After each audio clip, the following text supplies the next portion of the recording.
What's happening? I would like to How are introduce you? Mr. Yeah, Bob bro. Kendrick. He is the president of the National Negro League Baseball Museum. We're very honored to have you on Sports Talk Live for the Culture, and we wanted to bring you on and discuss. This is the centennial year of Negro League Baseball, started in 1920, and the Major Leagues has been celebrating.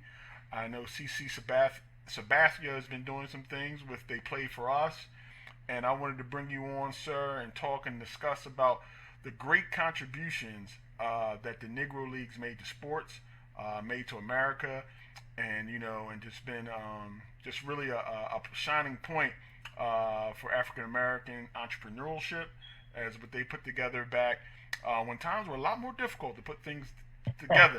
You know what I mean? It definitely, it wasn't easy trying to put things together back then. But the floor is yours, Mr. Kendrick, and go ahead, sir. Well, I tell you what, you summarized it beautifully. I mean, that's the genesis of what the Negro Leagues represented. And I tell people all the time, this thing emerged from one basic principle. You won't let me play with you, then I just create a league of my own. Exactly. And amazingly, guys, that league would grow to rival and in many cities across this country of ours surpass Major League Baseball in popularity and in attendance. Yes. Yeah, absolutely. And so what they did was they created what was essentially the third largest black-owned business in this country. It only trailed black-owned insurance companies who, during that era of American segregation, would insure African Americans more than the 10 to 15 cents that the white insurance companies would insure us. Called penny insurance. Back then, the white insurance company would insure me just enough to bury me, 10 or 15 cent policy. Well, black-owned insurance companies came about, not only insured my livelihood, but insured my stock, insured my crop, insured my home, and as a result, made millions of dollars. Next, of course, was Madam C.J. Walker, who would become this country's first self-made businesswoman millionaire of any skin color. Which has which she has a great documentary on Netflix also. Yeah. Absolutely, doing black hair. Madam CJ had schools of cosmetology in every major urban center in this country and became the first woman to earn $1 million with a business structure. Next was Negro Leagues Baseball, and as my dear friend, the late great John Buck O'Neill, the great co-founder of the Negro Leagues Baseball Museum, legendary Negro Leaguers, a bus, 2 sets of uniforms, and man, you have 20 of the greatest athletes who ever lived. They could play. And really, guys, their contemporaries knew that they could play. It was just simply the social conditions of our time and fear that kept them out of the major leagues. So it all began here in Kansas City 100 years ago this year in a meeting that took place at the Purcell YMCA. Rube Foster led a contingent of 8 independent black baseball team owners into Kansas City. They met at the YMCA, and out of that meeting came the birth of the Negro National League, the first successful organized black baseball league. The Negro Leagues would then go on to operate remarkably for 40 years, from 1920 until 1960. Wow, that's incredible. And can you talk more about Buck? I watched your YouTube thing the documentary where you're talking about getting Buck into the Hall of Fame, and how key and how inspirational he was, and how he was such a tremendous contribution not only to Negro League baseball, but to baseball in general. Baseball, and absolutely, and being an ambassador. He was an ambassador. Can you speak on him, please? Because I thought it was a great. The way you explained everything, it was really tremendous. Yeah, no, man. I feel so incredibly blessed that I got to work shoulder to shoulder with the legendary Buck O'Neill, one of the finest human beings to ever walk the face of this earth, who just happened to be a great baseball player. But his contributions to this sport spans the gamut, because he was a great baseball player. He was a great manager for the Kansas City Monarchs. He would go on to be a scout for the Chicago Cubs. And of course, as a scout, he signed Hall of Famers Ernie Banks, Lou Brock, recent Hall of Famer Lee Arthur Smith, hopefully future Hall of Famer, and Joe Carter. He signed them all to their first professional contract. Wow. And then, of course, he would go on to break barriers himself by becoming the first African-American coach in Major League Baseball history in 1962 with the Chicago Cubs, and then would become the voice of the Negro Leagues. I mean, his compelling narration in Ken Burns' epic documentary on the history of baseball, I mean, it captivated everybody. And here, he was 82 years old at that time. Wow. And here was this very charming, gentle man telling these wonderful stories to baseball fans they'd never heard before. And guys, he was doing it with a twinkle in his eye and a smile that lit up the screen. And America fell in love with Buck at age 82. And I'll never forget the headline in the Kansas City Star after the premiere of baseball and Buck's amazing performance. The headline said, "A star is born at 82." When most of us are shutting it down, it jettisoned an entire new career for Buck. Wow. Matter of fact, he might have been a bigger star at 82 Yeah. than he had been, and he was a big star in the Negro League. Yeah. And fellas, God blessed him to live another 12 years where he was literally gallivanting around this country. Yes, I see him on the show. Preaching the gospel. Yeah. Preaching the gospel of the Negro Leagues and the virtues of his museum to any and everybody who would listen. And guess who was there for the ride? Me. I'm hanging on to his coattail. I guess I was a disciple because I was right there with him every step of the way. And what a blessing it was for me. And people will oftentimes ask me, they say, "Well, Bob, what do you remember most about Buck?"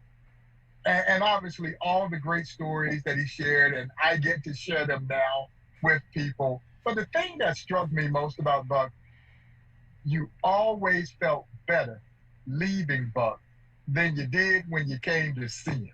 Yeah, he just had something special about him that exuded joy, and it would spill over on any and everybody who was in his presence. Great man. So, go ahead, Mr. Kendrick, I don't want to bully you because I'm not a bully, but I do want to let you know that we would love to come to the museum and actually do a show moving forward, you know. Oh man, no, you don't have to twist my arm to do that. Come on. Oh, definitely. Come on to KC. We love to have you. And we like to get some barbecue while we're down there too. Oh yeah. But I tell you what, I ain't lying, fellas. It is not hype. It is the best barbecue on the face of the planet. Yeah, but we're gonna need you. We're gonna need you to point us in a direction. We would welcome problem because I'm gonna be right there with you. I'm gonna be right with you. We can't go pick it up. We need you to bring it because we're not gonna go to the right spot. We gonna go to what we see on TV, and we need you to go take us to the right spot. You know. We gonna get you tightened up. Don't even worry about it. Don't worry about it. We done. All right. Only barbecue I use is the Kansas City barbecue sauce. Hold on, brother. So Bob, can you tell us how you were able to reach the title of president, and also tell us about the facility, the museum itself, if you can. It's special. And honestly, my story is fairly amazing in its own right because, guys, I go from being a volunteer in 1993 with the museum to now try in my 9th year as president of this great museum. There's no way you can see that coming. You know, as I got involved with this museum in 1993, I fell in love with the story, and I fell in love with the amazing athletes who made this story. And literally, I became engrossed in it because I considered myself to be a baseball fan. And here was this entire chapter of baseball and American history that I really did not know a whole lot about. You know, I knew the names Satchel Paige and Josh Gibson and Cool Papa Bell. Those names transitioned mainstream.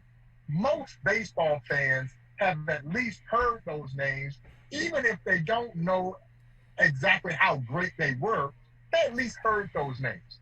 But guys, I had no idea about the breadth, the depth, the scope, the magnitude of what this story represented both on and off the field.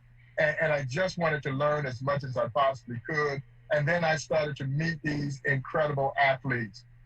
And I was just struck by the fact that to a player that I ever met, not one of them harbored any ill will or bitterness toward anyone who may have tried to perpetrate something against them as they were trying to create a pathway to play this game in this country. And I just found that to be an endearing quality because, as you all would likely agree, had they been bitter, every one of us would have said, you have every right to be bitter. Yes. But none of them were. But you could not convince them that they weren't playing the best baseball that was being played in this country. Now, no matter what they did, the world still said the highest level at which you can play baseball in this country is the major leagues. I don't think they ever succumbed to the belief that the major leaguers were better than they were, but everybody else thought they were. And so they wanted to prove to the world that they were as good as anyone. And so I just got so engrossed in this. And like I said, I wanted to learn as much as I could, and I didn't want to keep it to myself. I wanted to share this with everybody else, and I wanted them to feel the same passion I felt for this story. And then I go from being a volunteer to eventually becoming the museum's first ever director of marketing. And from that point, I had about a 12-year run as director of marketing, VP of marketing, left in 2010, and then came back in 2011 to become president of the Negro Leagues Baseball Museum. So it's been an incredible journey for me, going from volunteer to now trying to lead this great organization. And you asked about the museum itself. It's so amazing. Guys, we started this project in 1990. So we're celebrating 30 years as an organization, and we started it in a tiny one-room office at historic 18th and Vine in Kansas City. Wow. The office space, man, I'm telling you, it was like a little cubby hole. And it had a conference room table and a few photographs on the wall. And that was the Negro Leagues Baseball Museum. And guys like the late great Buck O'Neill and other former Negro Leaguers who were still with us at that time, they literally took turns paying the monthly rent to keep that little office open. And with it, our hopes and dreams of someday building a facility that would pay rightful tribute, not to just one of the great chapters in baseball history, but what now thousands of people discover, one of the greatest chapters in American history, and that's the rich and compelling story of the Negro Leagues. And guys, I'm telling you, it is such a special place. It really is. It's a nostalgic journey back in time, but what you literally do is you witness the rise and subsequent fall of the Negro Leagues, but you also witness the social rise of America simultaneously. And those two things go hand in hand. And of course, some of the greatest athletes to ever play this game called the Negro Leagues home. And that's one of the tremendous behind the scenes stories because at the time baseball was America's pastime. Baseball was one of the most the popular sports, and there was a lot of things going on. And I remember I saw another story where the Little Leagues refused segregation, and they made everybody play everybody, which was another big thing. There was a story on Netflix that was talking about an African American baseball team that went outside their community to play a game, and how baseball and sports and those guys, they would have been my father's age, and it definitely was a shock to me because Little League said no, we're not going to. If this team won and you won, you had to play them regardless of their color, and if you didn't, you'll forfeit. And so baseball has been such a powerful thing in sports itself, as we talk on Sports Talk Live for the Culture all the time, that sports is a big bridge to break down barriers, to bring people together, to cheer and things along those lines. And at the time, that's one of the things that I wanted to learn about the Negro baseball league is not only from the sports aspect of it, but from just the entrepreneurial business side. Oh yes. Yeah. That's the point that really interested me as as I start here my little sports talk show. It's like somebody had to sit down in 1920 and say, look, we can build our own league, and have the confidence, the wherewithal, just the determination, and the resources. And the resources. Definitely, and that's the other thing. Because we always say, money talks, everything else runs the marathon. So and that's just tremendous. Just to think what these men accomplished in 1920 and to build that league. And that's one of the things that I heard with the attendance and the growth of the Negro leagues and what they were drawing across the country is one of the things that made Branch Ritchie look at bringing in African American players because of the popularity he saw in the Negro leagues and how people were going out to see great baseball. They wanted to see great. They wanted to see great baseball. That's what they wanted to see. They didn't care. We want to see great athletes and great players. Well, and there's no question. And really, it was the black press that pushed for the formation of the Negro Leagues so they would have an organized body. Because you had these independent black baseball teams playing for quite some time. Yeah. And it was just so haphazard, and booking agents were taking all the money.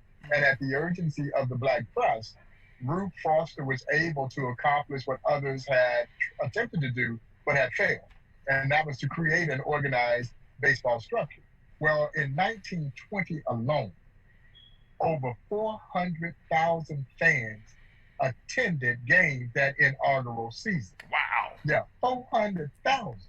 And it just continued to grow until the Great Depression, like everything in this country hurt during the Great Depression, and Rube Foster's death. Yeah, Rube Foster's death really hurt the Negro Leagues, and then the Great Depression happened right around the same time. But then Gus Greenlee with the Pittsburgh Crawfords would revitalize the Negro Leagues, debut the East-West All-Star Classic in 1933. Debuted the same year as Major League Baseball's All-Star Game. Wow, I didn't know that. Yes, and yes, it did outdraw Major League Baseball's All-Star Game. They would play their game annually at Comiskey Park in Chicago. And fellas, they put over 50,000 people in Chicago's Comiskey Park for the Negro League's All-Star Game, one of the greatest sporting events in American sports history that nobody knows anything about. And I can tell you right now, to put 50,000 in Comiskey under any circumstance is serious. Yeah. And my friend Buck O'Neill would say that black folks would come from as far west as Los Angeles by train, as far south as New Orleans, as far east as New York, converging on Chicago for that showcase event. Wow. We haven't seen anything quite like it since. Right. Let me ask you a question about like those games. What were the cultural backgrounds of the fans? I mean, was it just black people going to the games, or was it just everywhere? No. You had white fan base for Negro Leagues baseball pretty much the entire time. But really, in the 1940s during World War II, that white fan base grew exponentially because while there were a number of Negro Leaguers who got called into World War II, the superstars in the Negro League were too old. So the Josh Gibson and the Cool Papa Bells and the Satchel Pages never got called into service. Yeah, that good young Negro Leaguer got called. And so a huge white fan base started coming over to watch Negro League games. And ironically, at Negro League games, there really was no separation. We sat side by side, watching truthfully the best baseball being played in this country, without question the most entertaining brand of baseball that was being played. Now, in the deep South, in Birmingham, we weren't going to sit together under no circumstance. And virtually everywhere else, we were sitting together watching the best baseball that was being played.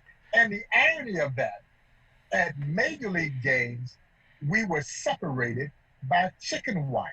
Wow. Yeah, chicken wire was a dividing mechanism inside those stadiums that separated black from white. So black fans, if we were allowed in to watch a Major League game, we would sit typically down the left or right field lines, and then we would be separated with that chicken wire barrier from the white fans who sat in the rest of the ballpark. But at Negro League games, we sat side by side, enjoying the best baseball that was being played in this country at that time. Now, what were the facilities like? Like, were they? I mean, I would imagine that they had baseball stadiums back then. I know Philly had like Connie Mack and stuff like that. I mean, were they on par? Were they like the same facilities? Well, and by and large, they were using Major League stadiums. So I think if you're going to look at one fundamental difference between the Negro Leagues and Major League Baseball, is that Major League Baseball was better funded. They had their own stadiums. Right. And the Negro Leagues, by and large, were renting the ballparks from those Major League teams. So they were playing in the same stadiums. But you know what? That's one of the reasons that it took so long to integrate the sport.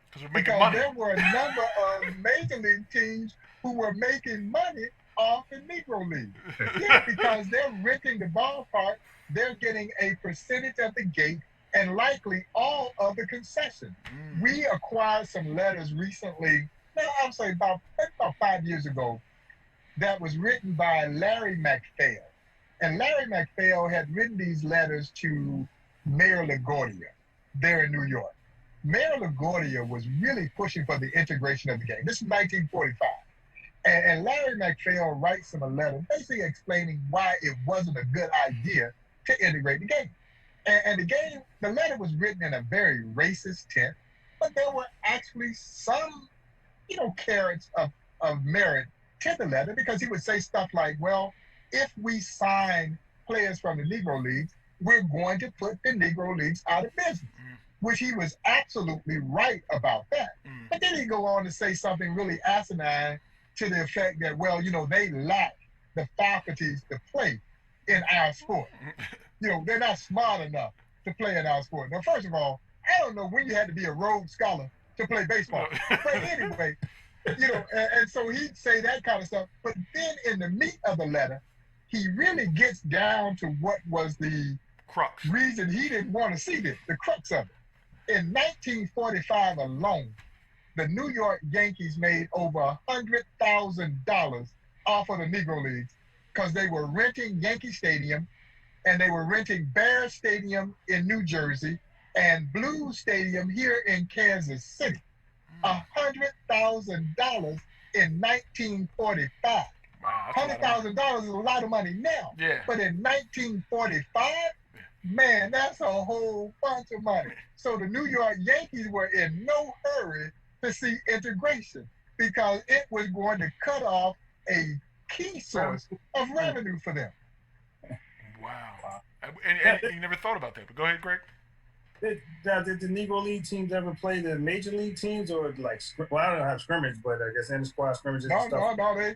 They played countless exhibition games against one another, and the record books bear out that the Negro League or Black All-Star teams won almost 75% of the head-to-head matchup against their white counterparts.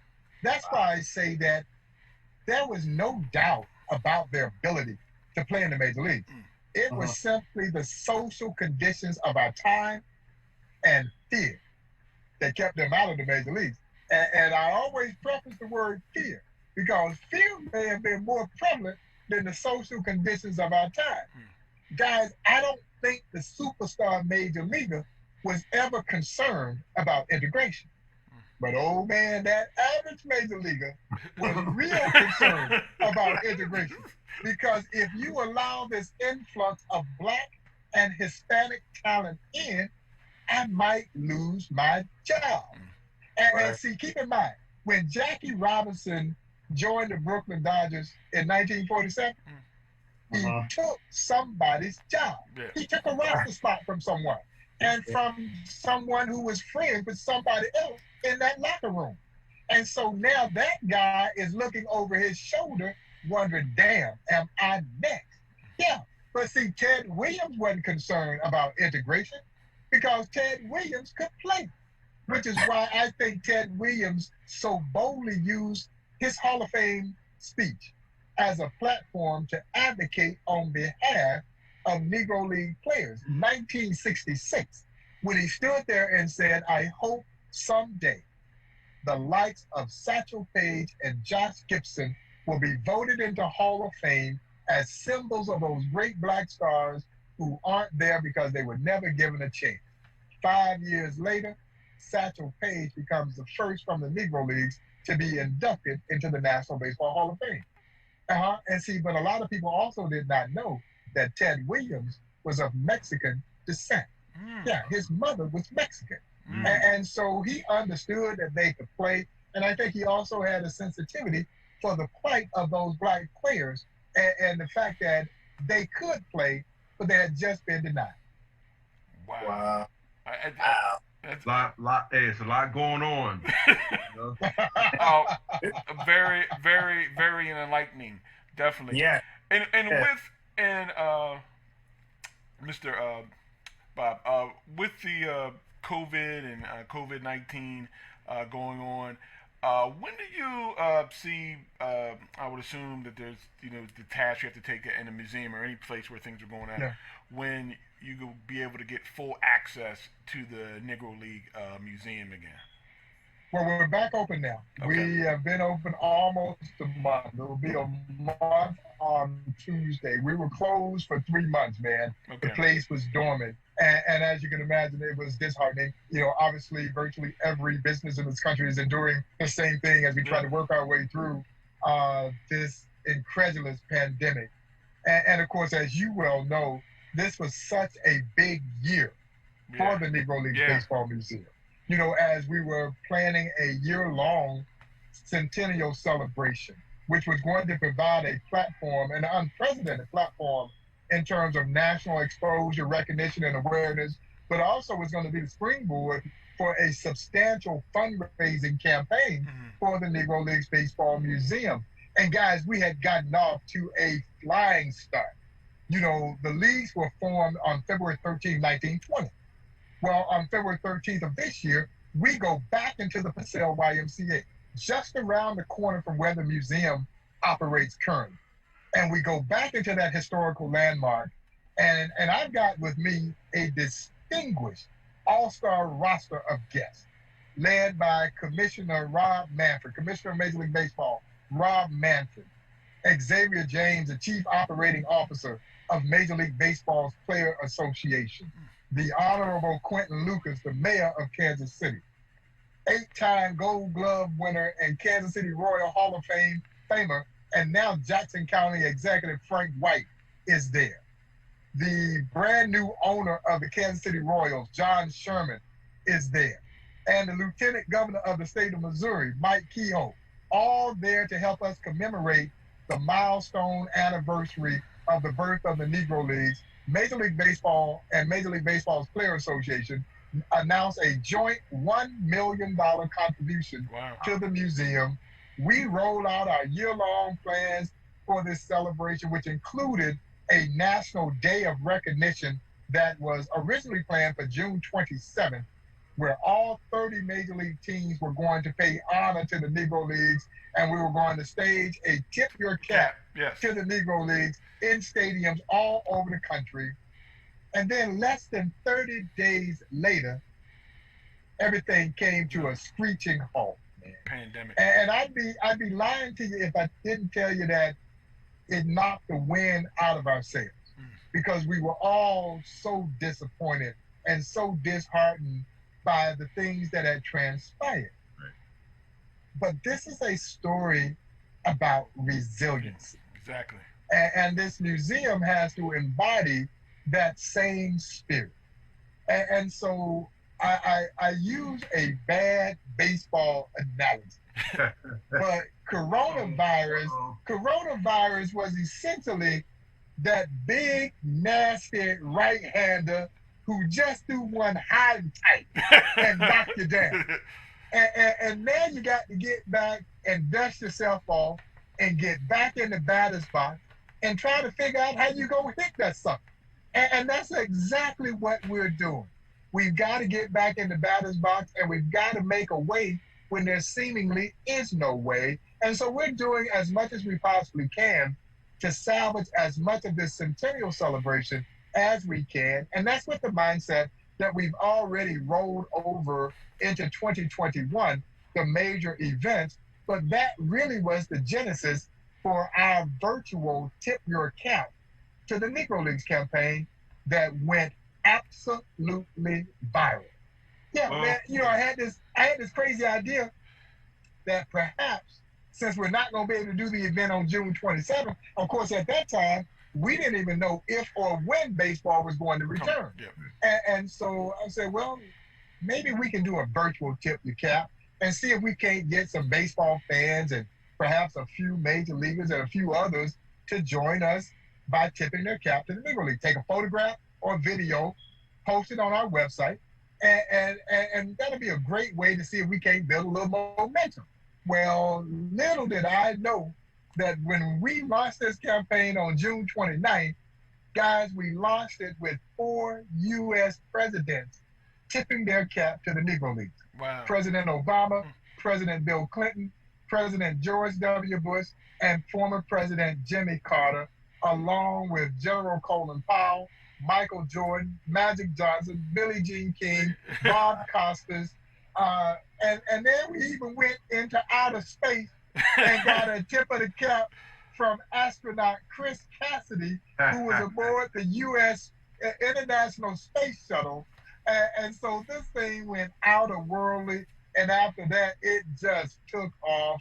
But as you all know, in our sport, there's nothing more honorable that a baseball player can do than a simple tip of the cap. It is the ultimate show of respect. Well, and I'm just so proud that so many of them right now to you guys. All right, I'm gonna tip mine. I don't have a hat on, but definitely want to tip my hat to you, sir. I have the web page and everything up, broadcasted now. NLBM.com, National League Black Museum, Negro League Black Baseball Museum.com. I've been on the site, and I'm telling you, I'm gonna get one of those Centennial jackets. They're very nice. They're sweet, man. They're sweet. I'm gonna order mine now. One with your name on it. Yeah, I'm about to go grab one now. I guess the wife is watching, so I'm definitely gonna get one of those jackets. They are really nice. They're really sweet. I'll show them up on our website and links. And I just want to say thank you, sir. Thank you for all you've done for baseball, for sports, for the museum, and being able to tell our stories and move forward. And it's just a great American story, and just one of the I think untold. We don't know so much, and like you said, I know Satchel Paige, I know those players, but I don't know the in depths of it. And I'm really inspired to take a look. We're definitely going to come out to the museum, but to read about the Negro Leagues. Could you recommend any books on the Negro Leagues? My favorite book that I always recommend, and I think it's one of the greatest titles ever. The book is called Only the Ball Was White. Oh, okay. And it's written by Robert Peterson. It gives a great chronology, and it was the first substantial book done on the Negro Leagues. There are a number of other great books and documentaries, but that's the book that I always recommend. And my favorite documentary is one that's called There Was Always Sun Shining Someplace. Okay. You can probably find that on YouTube, but it's an outstanding documentary. And I will definitely take a look at that, and thank you, sir. We're going to schedule some time when we get past all this COVID stuff and come out to the museum and definitely get some barbecue too. That's what we like to eat. Definitely saying, but definitely, Mr. Kendrick, thank you so much for taking time out of your busy schedule to talk with us about the Negro Leagues and the museum and the great Buck O'Neil and the stories and just the enlightenment that you've given us in this short period of time. And hey, and we would love to have you come back on. Definitely talk. Got him now. I got him now. Yeah. We got him. And I want to also thank you as well for your service and your time, your commitment to keeping this dream alive. I made a couple phone calls, and as you know, Mr. Lou Lopez, we connected. He said, listen, this guy is great, and boom. And, we're connected. I would like to think that, this journey of being connected will continue. Like we already started talking about Kansas City barbecue. We have to get to the museum. There are things that are on our list that are probably most likely going to happen. But like I said, we have your numbers. We are in support of the NLBM, and we're just going to continue pushing this thing forward, man. I just appreciate you. You had a guy that was posted on your Instagram website, Negro League player, that lived in Tampa, Florida. I forget his name. Yes. I sent you a message. I'm a frequent visitor, and I plan to move to Tampa, but I'm a frequent visitor. I would love to meet him the next time I go, but I know under the conditions now with the whole Corona thing, and I'm hoping that's by. But I would love to meet him. Yeah, no, and it's really interesting. We just discovered that he was still with us, and every now and then that happens. And because we thought all the Philadelphia Stars had passed away, and it was only through that article written by the Philly Tribune did we discover that he was still alive and living in Tampa, 89 years old. So yeah, when things kind of open up again, just stay in touch with me, and we'll get you in touch with them. Yep, I appreciate it. Oh, definitely. Yeah, no, man. And let me say thank you to all of you all for welcoming me to the show and giving us an opportunity to talk about the work that we're doing here in Kansas City at the Negro Leagues Baseball Museum. It's such an important museum. This is such an important piece of history because this is American history. Yes. And it was on the verge of extinction. It was going to die when the last Negro Leaguer left the face of this earth. We cannot allow that to happen. Yes. Their legacy deserves to play on long after there are no more Negro Leaguers alive to attest to what this league represented both on and off the field, but also to serve as a wonderful tool of hope and inspiration for future generations to not only learn it, but be inspired by it. Definitely. It's definitely inspired me. And I will welcome you back. Stay safe, sir. Good luck and good health to you and all your family and all your members. And we can't wait once this COVID thing passed to get out there and see the museum live in effect. I've been showing some pictures here of the beautiful statues you got around the infield and the bases and everything that you had. Just tremendous. And we look forward to getting out there sooner than later, hopefully. All right, guys, I can't wait. Thanks so much. I appreciate it. Thank you. And enjoy the rest of your day and the rest of the weekend. All right, and I hope you. Man. Thanks a lot. Thank you. All right, guys. Take care. Take care.